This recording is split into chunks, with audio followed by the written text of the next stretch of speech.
здесь вам рассказать то, каково мое к этому отношение, и как я себе все это мыслю. Потому как я отношусь к категории людей, принявших ислам. А люди, которые принимают ислам, это не этнические мусульмане, которые считают все без, как вам сказать, без такого аналитического вмешательства. Ну, он знает, мусульмане, вот этого делать нельзя, вот этого тоже нельзя, а это хорошо и так далее. Поэтому я не буду об этом говорить, что хорошо, что плохо, вы это все прекрасно знаете. Я хочу изложить свой подход к исламу. Он немножко отличается. Во-первых, я делю весь мир не на религии. Я категорически выступаю против религиозного значения слова «религия». Религия – это никакого отношения не имеет к вере в Бога, а ислам – это чистое, не отягощенное никакими человеческими домыслами вера в Бога. Значит, я делю мир не на религиозные христиане, мусульмане, идеи, а исключительно на одному признаку – верующий и неверующий. На это разделение меня толкнул исключительно коранический текст. Одни из них вспомнили и обратились, а другие не приняли, отказались и ушли.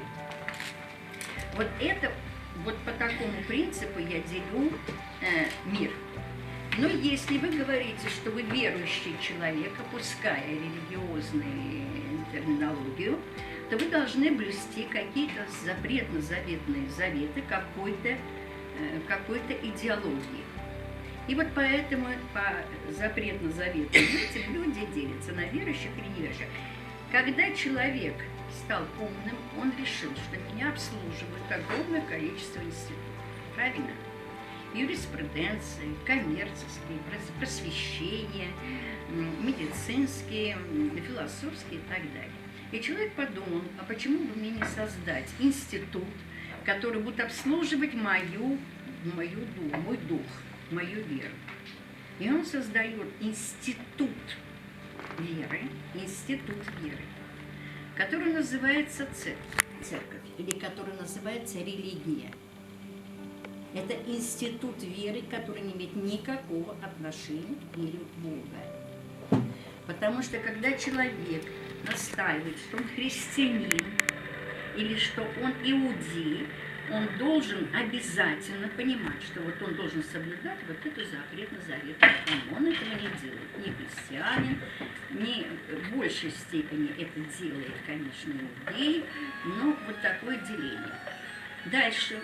В Коране есть потрясающая вещь, называется это Фитрат Аллаху. Фитрат Аллаху, где Всевышний говорит, что я заложил веру в меня, то есть веру в Бога, в самого человека. И там идет глагол «заложено», «сматериализовано». И люди бились очень долго, думая, что это значит. В чем заложенность веры в Бога? В 2005-2006 году группа ученых не моногамно, не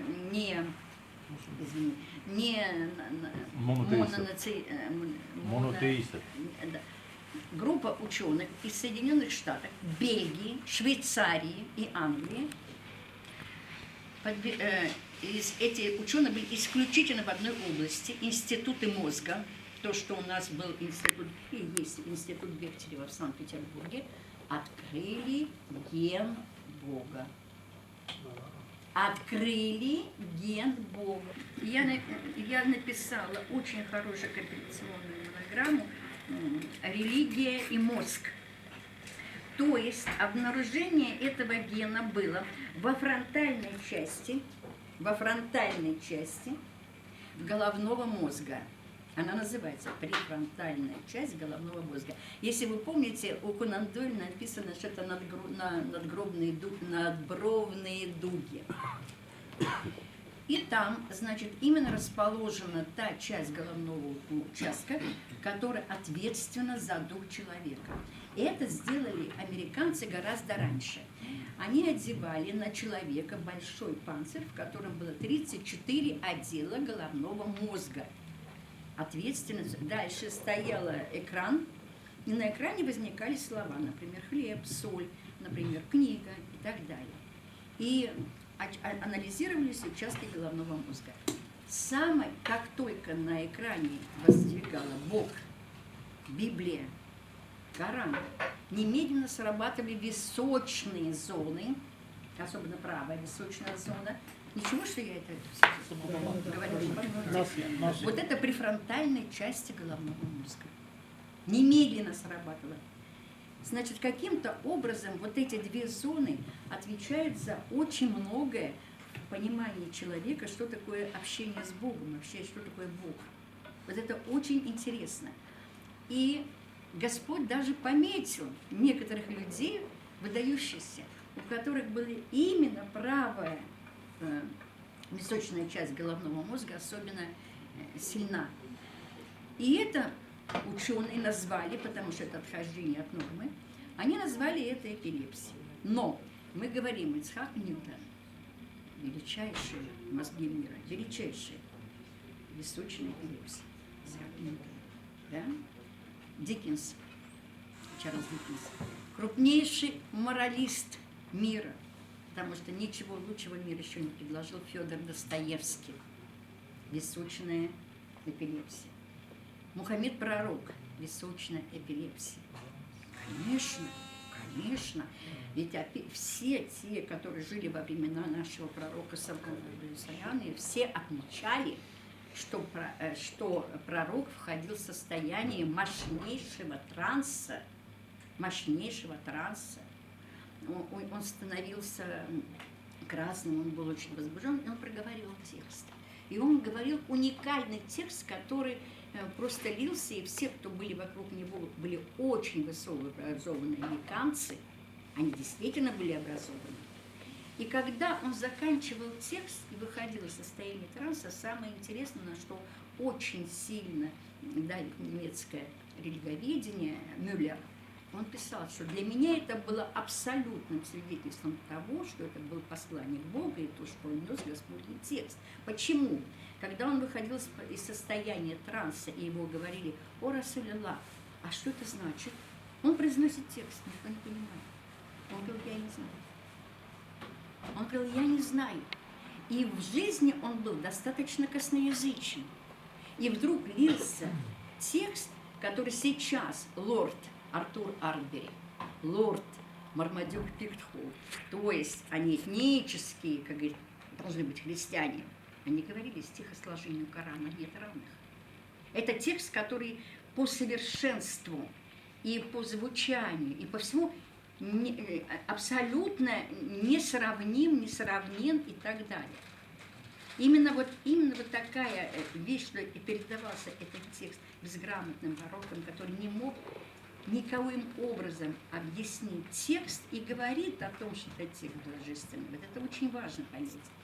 Ну вот, и, конечно, это очень важно. Когда человек, и почему вот там написано, вот очень интересно, эти исследователи пишут, что когда человек очень сильно верует, они проверяют, да, в чем дело, почему он такой религиозный. Оказывается, у него вырабатывается огромное... Что такое питание мозга? Питание мозга – это допамины. Они происходят... я не буду в это лезть. Это допамины. Количество допаминов в передней коре, префронтальной коре головного мозга говорит, насколько человек предрасположен к вере в Бога. Самое интересное, что если у него префронтальная часть головного мозга, в котором находится именно вот этот допамин, ответственный за веру в Бога и за память, да, если он достаточно слабо развит, очень слабо развит, не подлежит аналитике, ничего, человек никак не может уверовать в Бога. Если заняты другие 30 там участков или 33 участка головного мозга другими проблемами высокого технического наполнения, либо химического, или, например, биологии и так далее, они абсолютные, как правило, атеисты. Почему? Потому что способность уверовать в Бога опирается именно исключительно на количество допаминов в префронтальной зоне головного мозга. Она же отвечает и за память. И 96-я сура, первая, которую слышал пророк, 96-я сура, да? И он говорит, да, если ты этого не сделаешь, Всевышний говорит человеку, я потяну тебя очень жестко, это будет больно, за волосы чела. То есть я... Наса. То есть Мухаммед подсказывает, да? Та зона, которая отвечает за веру Бога, она у тебя страдает, ее нужно хорошо встряхнуть. Понимаете, это очень интересно. Это, я когда читала, откровенно говоря, у меня был просто мороз по коже. Я подготовила публикацию, сейчас это она войдет в хадисы пророка, я просто не хочу в Коране это печатать, я хочу... Сейчас выйдет новые хадисы пророка, там в конце будет эта статья, вы прочтете, она называется «Религия и мозг». Ну вот меня, например, интересует вот эта вещь, да? Дальше. В Коране есть одна вещь, которая немножко настораживает, и на меня даже Мухаммед накричал на эту тему. Он, наверное, справедливо. Там идет следующее. Огромное количество аятов, между прочим, вчера об этом говорили по телевизору, но огромное количество аятов заканчивается, что это не для всех, это для думающих, для разумеющих, для просвещенных и для знающих. Тем самым, хотим мы, не хотим, Коран делает, возводит своего рода ограничения для чтения глупых. Ну, давайте я буду называть просто вещи, которые за ним... кстати, он может быть совершенно не глупый, он может быть очень умный, он прекрасно владеет теоретической ядерной физикой, он прекрасный биолог, он прекрасный хирург, он замечательный врач, но не может, у него количество допаминов во фронтальной части головного мозга, который отвечает за память. А память откуда идет? От врожден. Это же генетическая память, вы знаете. Она, мало того, она еще и передается. Вот. Не работает. Инфантильно. Понимаете, как интересно? Для знающих, для умных, для думающих. Ну, задачи думающих, умных, чтобы объяснить других. Да. Это задачи умных, да. Понимающие, думающие, чтобы отнесли за другим. Ну, религия Бог для всех. И всех любим. И умных, и глупых, и профессоров, и дровник и так далее. Но когда человек очень дерзко и цинично, громко говорит, что извини меня, Лев, я академик, я доктор наук, конечно, я тот, я другой, я признанный всем миром ученый, а ты меня обвиняешь в невежестве. Я говорю, конечно, потому что технику можно выучить, а развить себе префронтальную часть головного мозга ты не выучишь. Ты должен над этим работать. Ты должен обязательно вникнуть, ты должен обязательно бояться, ты должен обязательно что-то вспомнить. Каким-то образом заложено в тебе это. Давай, работай над этим. А нет, он хочет работать. Хорошо, он хочет работать на компьютере, как говорится, когда Христос ему навстречу. Не Аллах, а человек ему навстречу. Иисус тоже идет мне в Вот это тоже вот такой подход достаточно серьезный. Весь Коран исполнен высочайшими знаками научного толка. Вы посмотрите, когда Маркс пишет Энгельсу, наоборот, когда Энгельс пишет Марксу, открой, по-моему, 56-я сура Корана и посмотри, когда там говорит Всевышний, а ты посмотри внимательно на пахаря. Он же выбрасывает одно зернышко, а выращивает колос. Гегель это приводит, уже Гегель после, он приводит это как пример закона перехода количества в качество. Ну, это все знаем. Понимаете, в чем дело? То есть Коран не только содержит в себе в полном объеме законы, как говорится, науки, но он говорит человеку, что он обратил на это внимание, потому что, почему? Потому что именно функционирование этих законов и скажет вам, что есть Всевышний, который их назначил. Потому что мы говорим, великий Гегель открыл законы диалектики природы. Великий Ицхак Ньютон открыл термодинамику. Великий Тесла открыл электричество. Мы говорим очень правильно, мы говорим глагол «открыл». Но открыть можно только то, что существует, что работает, что назначено. Но раньше мы его и не открывали, мы просто были свидетелями функционирования этого закона. А сейчас они это все доказаны. Значит, тот, кто задумал тот суперразум, который задумал эту огромную нашу, на существование вот эту огромную нашу галактику, понимаете, именно ввел в нее законы функционирования. Вы посмотрите, как совершенно функционируют законы на нашей Земле. Не только вот те, которые говорили, но закон смены дня и ночи, весны, зимы, лета и так далее. То есть мы видим безупречную работу законов. И когда я с Чингисом, у меня был очень хороший друг Чингис Айтматов, он у меня очень много сидел, по 3, по 4 часа, потому что он все-таки хотел проникнуть, не как вот атеист еле, и все. И сидел у меня достаточно долго. Когда я говорила, я только ему переводила один довод.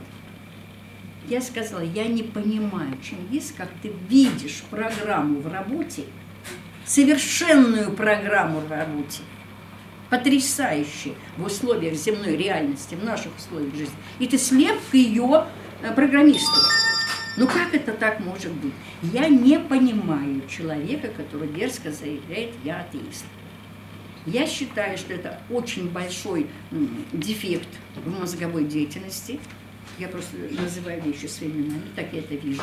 Я очень любила стихи, и я любила очень книги Чингиса, и я очень любила всех других третьих, но после заявления «я атеист», я говорила, что-то у тебя хромает. Что-то в чем-то у тебя достаточно в мозговой деятельности какая-то заложенная мина. И какая, и как ее разминировать, и как ее убрать оттуда, Аллах должен заниматься. Должен заниматься. И вы знаете, что произошло? Значит, вы помните, у Чингиса был страшный, значит, ну, практически клиническая смерть у него была.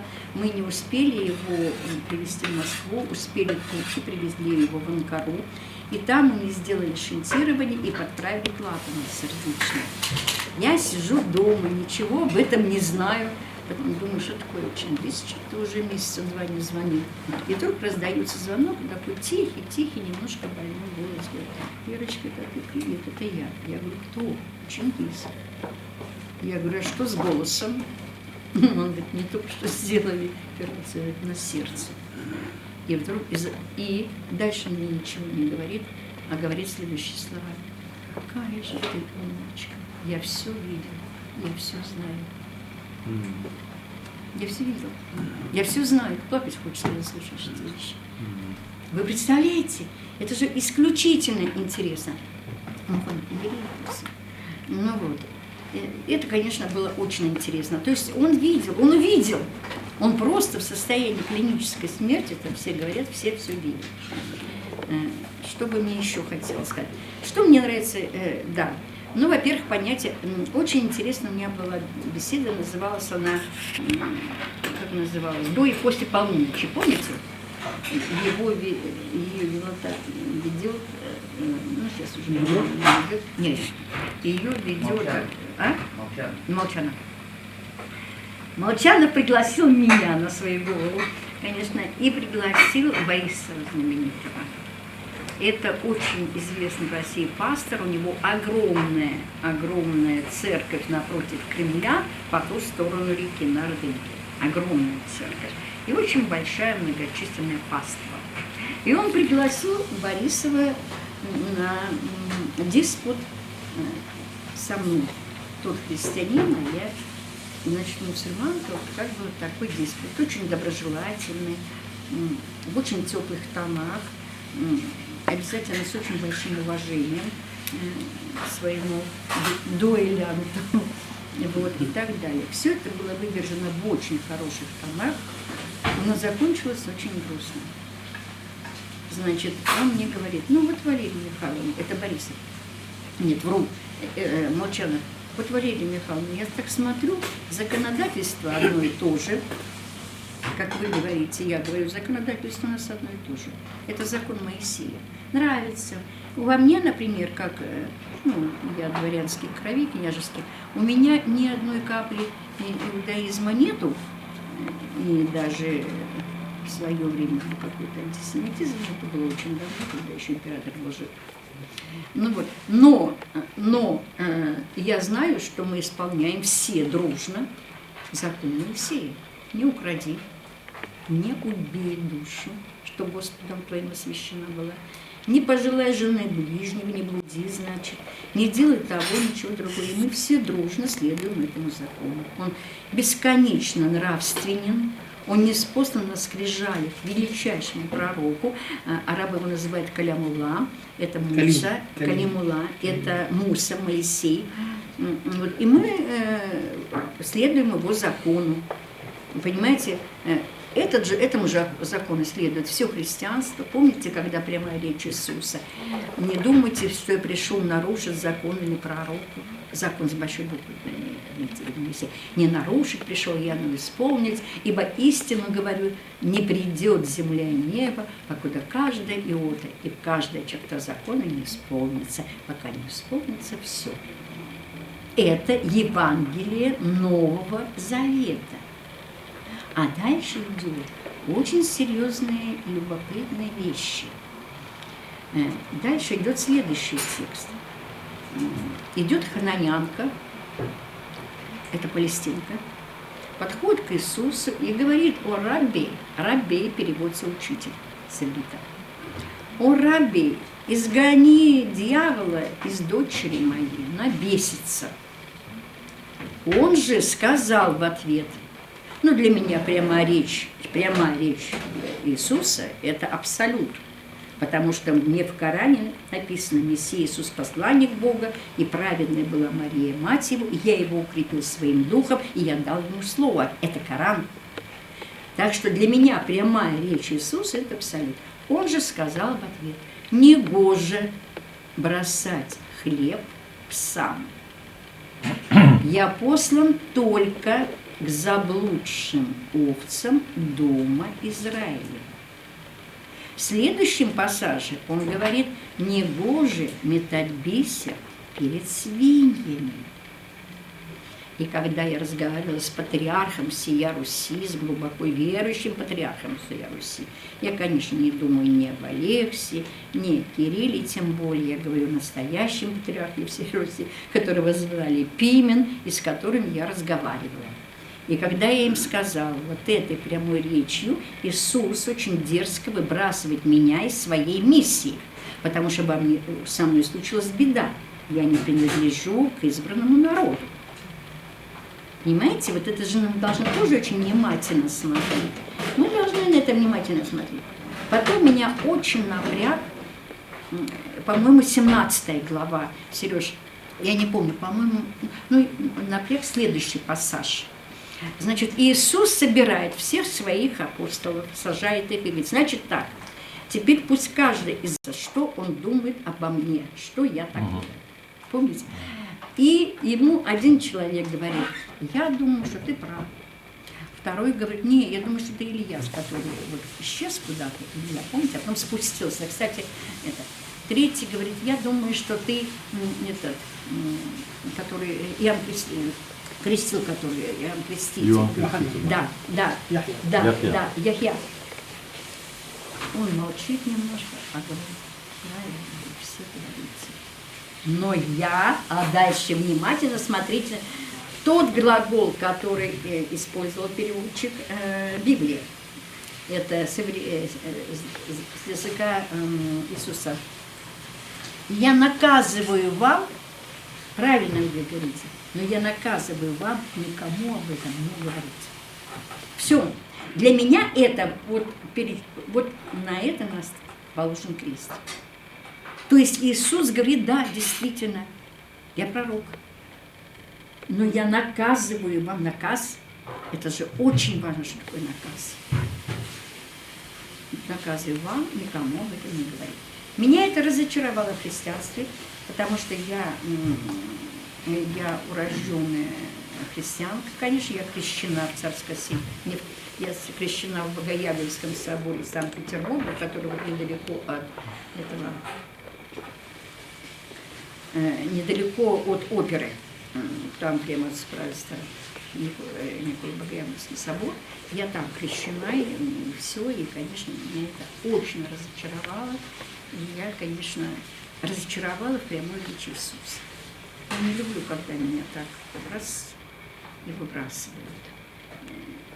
Я считаю, что это недостойно пророка. Ну вот, конечно, может быть, это ему навязано, мы же не знаем ничего. Вот. Но со мной случилась очень интересная вещь. Ко мне позвонил человек и сказал: Валерия Михайловна, нас 37. Мы очень большие, как они называются, проповедники христианства. Мы истинные христиане. Наш Бог Иисус Христос. Мы истинные христиане. 20 лет назад он мне говорит, а это было 2 года назад, он говорит, даже больше, он говорит, в первые годы 90-х вы на очень широком экране, смотрите, как я правильно сделала, на очень широком экране центрального телевизора заявили, что в Библии очень много ошибок, что когда вы читали Библию на английском языке, очень много пассажей не совпадает с тем, что я читаю на русском. Абсолютно другой смысл. Мы это приняли, потому что, ну, очевидно, им понравилось мое выступление, они это взяли на себе на заметку. Что они сделали? Они пригласили крупных специалистов, говорящих на древнем еврейском, который называется арамейский. Их много. Например, в Сирии, в Маалюле, вся деревня говорит на арамейском. Вся деревня в Сирии. В Маалюле, когда мы туда с Мухаммедом приехали, все говорят на арамейском. И они пьют из колодца, из которого пил Иисус. И они идут по лестнице спускаться к этому колодцу, по которому спускался Иисус. А я ходила по лестнице Шара-Тауиль, по которой ходил Иисус. Понимаете, это вообще, когда вы туда приезжаете в Сирию, почему Европа сказала нет, мы все, во-первых, всех сирийцев в Сирию забираем, а во-вторых, не воюем в Сирии. Евреи категорически, Европа отказалась. И Трампу пришлось очень тяжело, чтобы пробиться на север Сирии, только из-за этих курдов. Ну вот, и вы представляете, и они пригласили, и они сделали перевод. Ушло у них на это ровно 20 лет. 20 лет. Они пригласили 2 греков, которые говорят на древнегреческом, и именно на этом языке был сделан перевод на наш русский славянский. Именно, и они пригласили этих специалистов, которые отвечают за вот этот новый перевод. И они пригласили 2 арамейцев, по которым они сделали. И они сейчас, сию минуту, мне подарили книгу, которую они сейчас напечатали, фантастично изданную. Сереж, надо вам прийти ко мне, я ее покажу, потому что это только что я ее получила. А они полностью изменили все. Вот по ней-то я сейчас и читаю. Единственная книга, я вам говорю с полной ответственностью, не потому что я альхамдулилля, 20 раз я мусульманка, не потому что я мусульманка, но я говорю, что единственная книга, которая сейчас не претерпела никаких научных поправок, это с ней все правильно освещено. Это хроническое писание. Это уникально. Вот, например, для меня это уникально. Я немка, и я всегда требую, когда мне мой математик... Я выиграла олимпиаду математическую, когда мне было 16 лет. И когда мне говорят, что 2 × 2 = 4, я говорю, нет, кто вам сказал? Потому что Исаак Аронович Магарас, который у меня преподавал математику, через дифференциальное уравнение доказывал, что 2 × 2 = 5. А если мы возьмем другую подложку, он мне говорил, Лер, а он меня готовил к олимпиаде, то мы получим совершенно, и 6 можем получить, и 7, и все что угодно. Наши цифры все относительные, вы прекрасно знаете. Мы их придумали для чего? Для удобства проживания в условиях земной реальности. Нам нужно обязательно меру. Мера для нас вопрос номер 1. Мы не можем без нее обойтись. И что пишет в Коране? И я все очень аккуратно, слова не меняю, конечно, выровнял и соразмерил. Более того, нигде, ни в одном писании не говорится о мере. Но это самое важное понятие на нашей земле. Мера определяет все у нас. И деятельность, и время. И время, и не только количественно, но и как у нас везде вопрос мере. В Коране, ну, чуть не в каждой сумме вопрос меры стоит. Это уникально. Дальше в Коране поднят очень жесткий вопрос о экологии. И не творите вы бесчинство на земле, где ваш Господь установил порядок строгий. Я удалю от милости моей всех тех, кто пренебрег моим порядком. Коран! Коран! Вы понимаете, это же очень важно понять. Еще очень важно в Коране. В Коране полностью отсутствует аскетизм. Когда запрет во вкусности, когда запрет женщин. Там, то есть вы должны жить богато, сыто, красиво. Аллах красив и любит красоту. И вы отказываете себе исключительно в излишествах. Только в излишествах. А все остальное, текст Корана звучит потрясающе. Кто наложил запрет на те прекрасные дары, которые я вам дал? И Аллах очень любит видеть следы вашего богатства на вас. Золото, украшения. Пожалуйста, носите. Носите. Мне это так очень хорошо объяснял вице-президент Исламской торгово-промышленной палаты, который сказал: ну вот я не понимаю, тебе они подарили такие украшения, почему ты их не носишь? Я говорю, равнодушно. Бывают такие люди, но понимаете, вот иногда хочется что-то очень... Огромные мужчины, золотые. Да, да, да. Понимаете, они очень... Вы представляете, даже такие, казалось, мелочи, вот я была на каком-то посольском причине очередной, вдруг мне звонит вот этот Абдулла Аль-Харджи, говорит, мне сказали, что на приеме было просто некрасиво, неприлично одето, бедно. Вот так. Покупай. И они в этом отношении, вы понимаете, в этом отношении не очень все. Это все как-то так нормально. Они считают, что вот если христианство настаивает, что вы сидите на пепле, посыпаете свою голову пеплом и во вретище одеваетесь, Коран ни в коем случае. Посмотрите, как хорошо Коран об этом пишет. Рядитесь в украшения и самые нарядные одежды, когда вы выходите, идете к месту поклонения.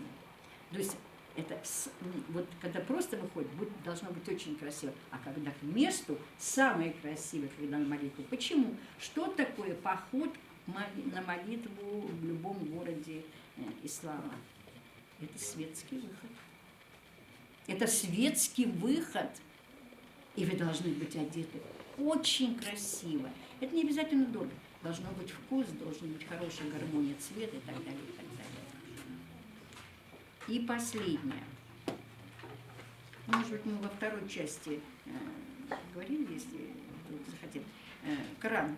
Вот насчет Корана в этом. Сейчас мне говорят, Михаил принес вчера эту книгу. Здесь сидит у нас династия Марджани. Это уникальный человек, он был у меня больше, чем, наверное, 20 лет назад дома. Мы с ним разговаривали, он как раз собирал архивы по своей династии Марджани. Вот мне принесли книгу «Коран», перевод с арабского, конечно. И здесь написано очень интересная вещь. Здесь написано, что перевод сделала, я никогда его не слышала, я считаю, что это серьезно, как ее фамилия. Шитфар. Б.В. Шитфар. Вот она напечатала ее издательский дом Марджани. Принципиально важно. Пишут, посмотрите, они пишут Бетси Ширфарт. Бетси Ширфарт. Ну, я, конечно, в энциклопедию полезла. И что я нахожу? Что это Берта Яковлевна Шустер. Помните Савика Шустера «Свободную Кто бы сомневался. Кто бы сомневался. Вы понимаете, и вдруг Марджани печатает этот перевод. Послушайте, там написано черным по белому. Дайте взять. Там написано, она переводила Коран около, нет, Сережа, около 2 лет. Она Коран переводила. Абдулла Юсеф Али переводил 40 лет. Крачковский Акадеев. Уникальный арабист. Можно всю грамматику арабского изучать просто по Крачковскому. Он переводил 20 лет. Не до конца. Да, да. Саблуков Понимаете? то же самое. Саблуков то же самое. И вдруг А вы что? женщина неизвестного происхождения, непонятно какого, написано около 2 лет. А слушайте, что дальше написано. Там достаточно много аятов не переведено и оставлены пустые места. Написано, вот здесь в Марджане написано в этой книге. Но у нее, говорит, есть сын, который эти пропуски заполнил. Он не арабист. Чем он? Вообще к Корану никакого отношения не имеет, и он, конечно, не мусульманин, так же, как она, иудей. Чем он заполнил пустые аяты? Аллах алям. Аллах алям. И вдруг Марджани на прекрасной бумаге, на прекрасной издательской работе пишут издательский дом Марджани и издают эту книгу. Это пощечина исламу, на мой взгляд. Валерий Михайлович, есть? Я никогда, когда мне пресса задает, как относиться к другим Коранам, я сказала, я очень положительно. Чем больше будет переводов, тем больше будет разного видения. Это же очень интересно. Можно сопоставлять, сравнивать. Но когда идет вот такая хамская работа, она переводила 2 года, пропустила много аятов. Эти аяты после ее смерти только заполнил сын. И это все сам редактор, причем он пишет это не в начале книги, а в конце, а в начале книги он дает очень хорошие отзывы. И опять кого? Санкт-Петербургская института востоковедения. Это Ефим Резван. Откуда вот эта шустер женщина? Понимаете, они все там засели. И очень в плохих отношениях с Московской академией востоковедения. Института востоковедения. Поэтому нельзя, вот эти вещи не должны допускать. Читайте грамотные переводы. Да, например, вам не очень нравится этот, читайте вот этот тоже не нравится, читайте вот этот и так далее. Любой берите и читайте.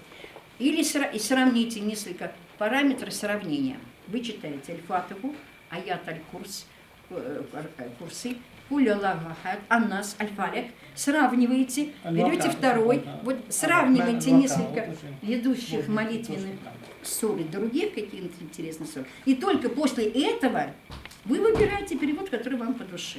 Вот, перевод смысла, не перевод Корана, перевод смысла. Перевод Нет, Из арабского языка, из арабского языка.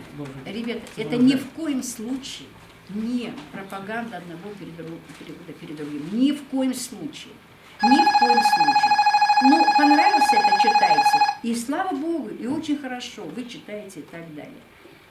Но никогда не относитесь так безобразно. Вот самый последний, молодой человек, вот вы сейчас показываете, самый последний редакторский, это она книжка, это Марджани, да? Посмотрите, вот самые последние страницы, там это написано, что ушло 2 года. И самое интересное, он сам пишет, что вы, конечно, понимаете, что умный читатель, конечно, понимает, что за 2 года такую работу сделать нельзя. А что же он ее печатает тогда? Он ее печатает. Вот с таким пояснением. Конечно, нельзя напечатать на 2 года, но она напечатана Бизнесмен, на 2 который финансирован, он года. извиняется. Я извиняюсь, что моя фамилия здесь написана. Есть Я не такой знаю. переводчик Корана, Порохова Валерия Михайловна, вы ее знаете. И там очень хорошие есть слова в Коране. За мизерную цену благ земных знамениями Аллаха не торгуйте. Вот за мизерную цену благ земных, вот мы увидели, как мне было достаточно посмотреть. Я хочу вам сказать маленький. Я очень спорю, постоянный диалог с одним писателем. Он всегда тоже, как Дженкинс, говорит, нет, я атеист. Последний раз мне сказали, я им читаю Коран, потом мне этот слово обсуждается. Он говорит, я не читаю Коран, я зачем сказать, читайте Коран. Первый раз, между прочим, с Валерия выехали в Большой театр. Был спектакль о Ленине. Ленин в Кремле. Он тогда хотел строить электричество. Они сказали, у нас есть только один инженер. Но он не коммунист. Мне нужен инженер по электричеству, не по партии. Пригласили этот инженер, пришел к Ленину, это спектакль с Валерией. Это в спектакле было. Спектакль. Это небольшой театр, это драматический театр. Я не Да, помню, но не смысл помню, да, такой. Он говорит, здравствуй, товарищ. Он говорит, я не товарищ. Вы мне не товарищ. Я не товарищ. Это чисто я так говорю. Вы мне не товарищ. Он говорит, а почему не товарищ? Ты читал Маркес? Он говорит, нет. Он говорит, тогда после как вы читаете Маркс, тогда я вам скажу это я с утра всегда. Были тоже с Лерой иногда разговоры. Давай, я не мусульманка, я читал Коран. Нет, тогда читаешь Коран, тогда я скажу ты. Вот именно. С ним спорили, с ним потом, последний момент, он говорит, я читаю Коран. Он говорит, знаете что, я верю, что Коран от Бога. Почему? Я писатель. Я смотрел, что всегда Аллах, когда говорит о пророке, говорит, мы послали Муса своему народу, мы послали, например, Ибрахим своему народу, Лут, Ибрахим, Сулейман. А когда разговор о Иисус, не говорит, послали Иисус к народу, он говорит, я Бани Исраиль. Значит, он не из народа Бани Израиль. Он говорит, если писатель, если он написал о Какая Муса, хорошая идея, Сереж. Значит, Понятно? если он послал К своему народу к везде. своему народу, И значит, нет ни из-за одного неевреев. посланника, который был бы как послан интересно. своему народу. Иисус, Сейчас я- Иисус Я не хочу написано Бани сказать, Исраиль. Одну секунду, я вам Ясно. закончу смысл, пожалуйста. Я Бани Исраиль, я Бани Исраиль. Он говорит, я весь Коран 2 раза смотрел, хотел найти, чтобы мы послали Иисусу к твоему народу. Потом хотел сравнить. Он говорит, потом я смотрел Адам. Не написано Адам к народу, написано я Бани Адам. 2 пророка в Коране, где написано я Бани Адам и я Бани Исраиль. Он говорит, не мог, если писатель должен быть обязательно ошибиться когда-нибудь. И говорит тоже, если все, например, Ильяс, Юнус, Юсуф, Ибрахим, Якуб, Дауд, везде народу, а 2 пророка. Иса, алейхиссалям, и Адам, алейхиссалям. Адам, Бани Адам, я Бани Адам, я Бани Адам, я Бани Адам. А Иисус, я Бани Исраиль, я Бани Исраиль, Исраиль. А Мухаммад, рахмат аль-аламин, все. Он говорит, это точно книга от Аллаха Субхану Тааля, которую он всех знает, все послал. И потом говорит, нельзя сказать Иисус еврей. По исламу человек относится к отцу, как в всем мире. Отчество никого, отчество женщина. Так ли? Так, Поэтому здесь Иисус не является с Бани Исраиль, он рождается без... И где написано о Иса и Адам? 2 аята. مثل عيسى عند الله كمثل آدم. Создание Иисуса у Аллаха подобно созданию Адам. 2 раза Иисус Адам, Адам Иса. В одном месте, где написано, они оба созданы мной. Салам алейкум. Да, пожалуйста, Спасибо. извините. Значит, я хочу сказать следующее, что я когда узнал, Салих сказал, что будет Валерий Михайловна, сказал, я обязательно пойду. Почему? Потому что каждое общение, это я говорю прямо в лицо, каждое общение с Валерией Михайловной, это очень большой не просто заряд, а это поле для размышлений. Ведь Коран – это последнее послание, где разуму человека придается особое значение. Если Тора – это сплошной императив, делайте так, так, так, без всяких объяснений. Если Иисус, вот вы сегодня вспоминали, Он собрал своих учеников и говорит, вам я даю по разумению, потому что вам дано знать тайны Царствия Божьего, а тем внешним бывает все в притчах. Вы помните, Валерий Михайлович? Да. То есть это как раз вот то, о чем вы говорите, что это тайное есть сведения, но не то, что тайное. И причем сказано в Коране, сведения, весть об этой книге может понять только тот человек, у которого Чем разум светил. Разум светил. Да. Не каждому дано понять. Да. Поэтому одним говорят, делай так, и будет тебе по вере твоей, как говорил Иисус Христос. Вы, наверное, обратили внимание, я уже 25 лет занимаюсь, Валерий Михайловна знает, сравнительно-сопоставительным анализом Торы, очень интересно. Нового Завета и Корана.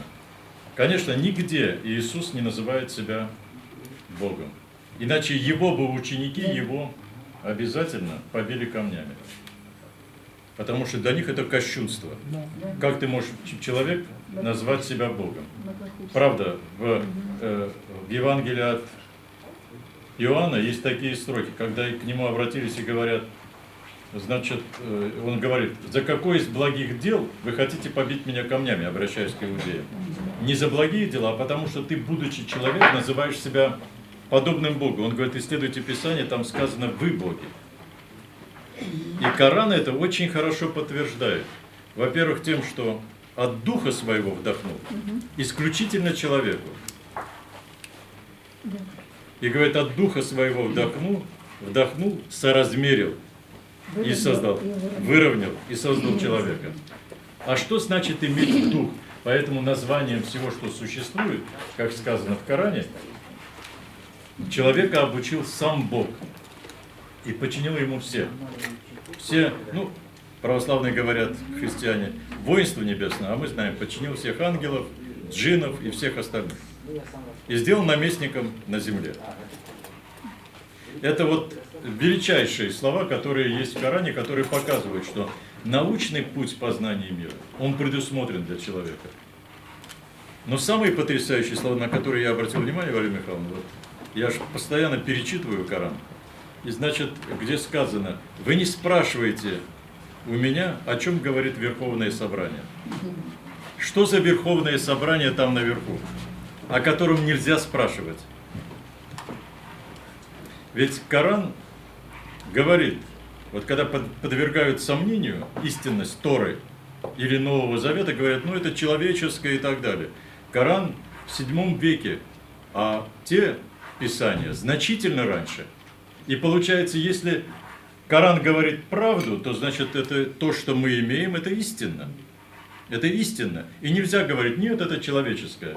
Потому что сам человек, вот Валерия Михайловна очень убедительно сказала, имеет в себе вот того, что называется Божьей искрой, духом. Что такое дух?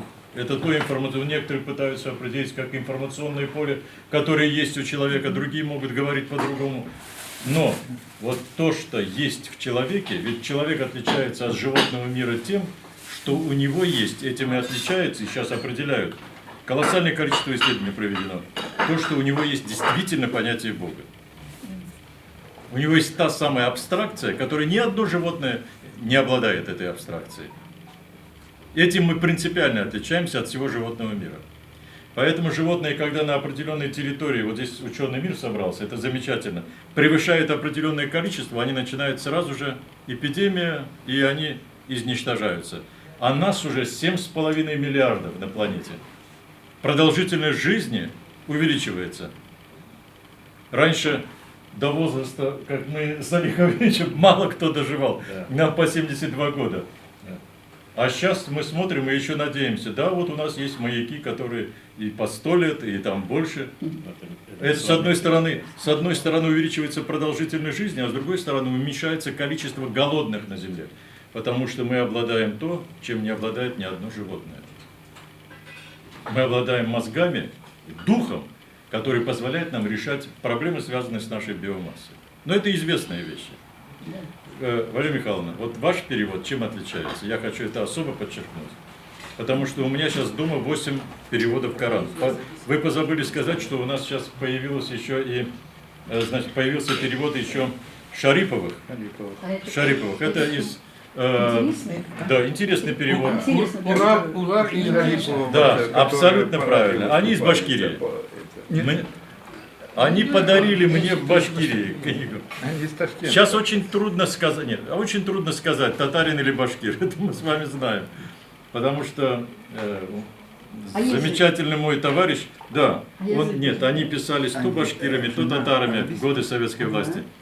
Вы помните, был такой Шакиров, который, значит, был первым секретарем, да, вот, башкирского обкома. Он писался башкиром, а его родная сестра, она русист, писалась татаркой. Он татарин. Ну, естественно. То есть это, вот, старшее поколение это хорошо помнит. Но факт остается фактом, где бы они ни жили, они перевели. Я бы не сказал бы, что это. Я, если бы расположить по рейтингу, я бы на первом месте поставил Коран Пороховой. Почему? Потому что это перевод образная система которого соответствует русскому менталитету. Я когда-то занимался ассоциативными словарями, по базовому образованию я лингвист. И значит, когда спрашивали у таджика, а что такое долина? Он говорит, это ровно-ровно, а вдали гора. Почему? Потому что это его, вот поэты это поймут. Да. Если вдруг, скажем, армянину скажешь, вот волосы цвета спелой ржи, он скажет, это кяж, это очень некрасиво. Да, совершенно. Если вдруг, не дай бог, вы армянину скажете, что ты как огурчик, он оскорбится. Огурчик это огурец, ну это вообще хьяр, как они говорят. То есть вообще безвкусное это самое. И вот необходимо обладать духом У турок еще это языка. ругательно пьян. Конечно, ну это понятно. Духом, скажем, для русского человека слон это неуклюживое животное, а для других слон это мощное животное. Вот необходимо обладать образной системой языка. И поскольку Валерия Михайловна владеет образной системой, она очень точно передает. Потом я бы поставил Крачковского, потом Саблукова, потом Османова. Кулиев кое-где перебарщивает. Почему? Потому что там, где сказано «я обращаюсь к вам, арабы», он заменяет это «народ» и говорит о том, ну, не буду вам говорить, вы... Конечно, да. конечно. Правильно? Конечно. Да. И он получается, что все должны. А если все должны, то почему к арабам? Если почему говорится, что пусть христиане судят потому, что у них есть, а иудеи потому, что у них есть по книгам. Да. Судопроизводство производят и так далее.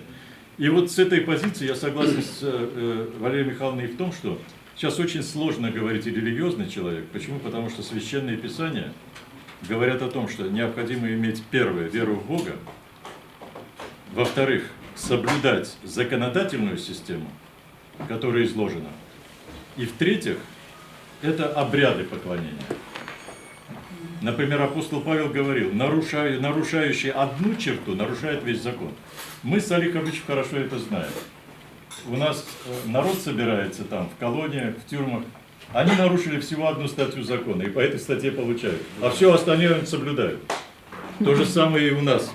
Получается, нарушающий одну черту нарушает весь закон. Ты будешь осужден именно по этой статье.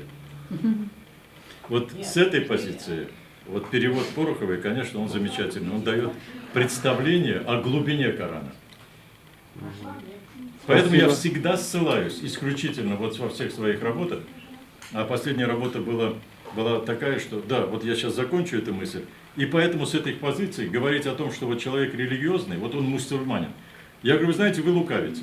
Почему? Потому что законодательство Российской Федерации, вы подтверждаете мою мысль, оно не позволяет мусульманину, значит, воруй воровки, отрубать руки.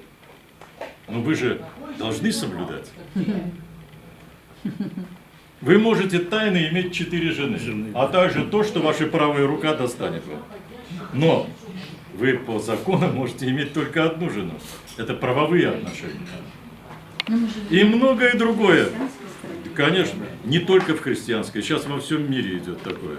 Бисмиллахир-рахманир-рахим. Я получила огромное удовольствие от встречи. Мне нравится интерьер, комфортный, очень комфортный. Мне нравится аудитория, высокообразованная, интересная аудитория, с которыми мне хотелось говорить не на общепринятые, общеобразовательные, знаете, такие просветительские, потому что эта аудитория очень грамотная. Она владеет фактурой, но она владеет кораническим текстом, но она читала, конечно, безусловно. Поэтому я останавливалась, естественно, на научных знаках. Я останавливалась именно на тех вопросах, которые меня очень интересовали. Это вопросы веры, способности верить или не верить, потому что, оказывается, не у всех людей способность веры. Это зависит от количества допаминов в голове, как говорится, в мозгу. Вот. Очень интересно, на мой взгляд, состоялась беседа. Я это отношу за счет именно избранной очень хорошей аудитории, очень доброжелательной, очень грамотной. Я, конечно, получила большое удовольствие.